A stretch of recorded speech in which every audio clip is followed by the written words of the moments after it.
Lights, camera, எக்ஷன்னு சொன்னதும் சினிமான்ற ஒரு வேர்டுக்கு உயிர் கிடைக்குது.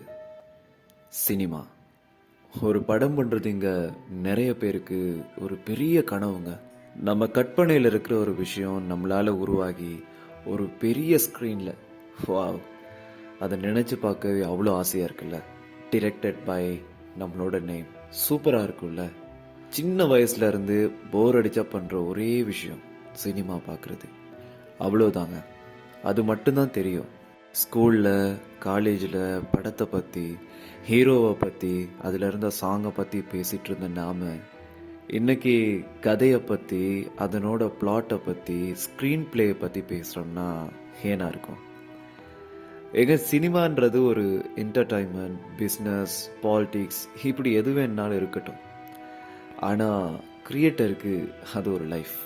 ஒரு கதையை ஆழமாக புரிஞ்சு அதை ஆடியன்ஸோட கனெக்ட் பண்ணுற மாதிரி மாற்றி அதை ஸ்க்ரீன் ப்ளே பண்ணி கரெக்டான எமோஷனல்ஸோட ஒரு மெசேஜை கன்வே பண்ணுறது நினைக்கிற அளவுக்கு அவ்வளோ ஈஸி கிடையாதுங்க.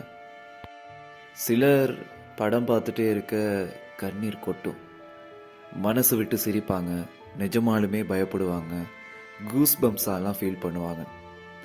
இத்தனையும் அந்த ஒரு ஸ்க்ரீனால் நடத்தணும். நம்ம ஃப்ரேம்ஸ் ஒவ்வொன்றும் அப்படி இருக்கணும். சில நேரங்களில் சில விஷயங்கள் இல்லைன்னா சரியாக நம்மளால் எதையும் புரிஞ்சுக்க முடியாதுல்ல. சினிமாவும் அப்படித்தாங்க, அத்தனையும் ஒன்று சேரணும். ஒரு படம் எடுக்கிறது ஒரு குழந்தை பிறக்கிறதுக்கு சமம்னு சொல்லுவாங்க.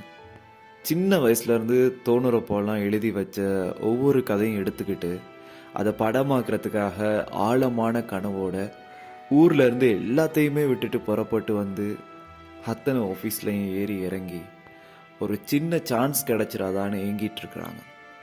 இப்போது நம்ம ஒரு விஷயத்தை யோசிக்கிறோம், அதை வரைஞ்சி ஒருத்தருக்கு புரிய வைக்கும்போது அது அவருக்கு புரிஞ்சு பிடிச்சி போனால் நமக்குள்ளே பிறக்கிற ஒரு பெரிய திருப்தி அதாங்க. ஆனால் இது அதை விட பெருசு, ரொம்ப பெருசு. நாம் நம்மளோட மனசுக்குள்ளே ஓட்டி பார்த்த ஒரு சீனை அப்படியே நிஜமாக்கணும்.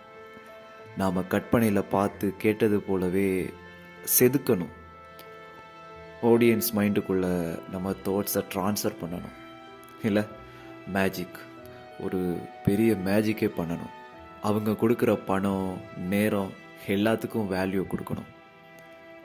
அதுக்கு நம்ம படம் சரியாக பேசணும். அப்படி ஒரு சினிமா எங்கேயும் பிறக்கணுங்க. இதுவரையும் இப்படி ஒரு கதை, இப்படி ஒரு ஜானர், இப்படி ஒரு ஐடியா வந்ததில்லைன்னு சொல்கிற அளவுக்கு முழு திருப்தியாக செதுக்கணும். எத்தனை வருஷம் ஆனாலும் நாம் நடத்துகிற வரைக்கும் இங்கே எதுவும் தானாக நடக்க போகிறது இல்லைங்க. ஆனால் அது நிச்சயமாக நடக்கும். Great thing takes time.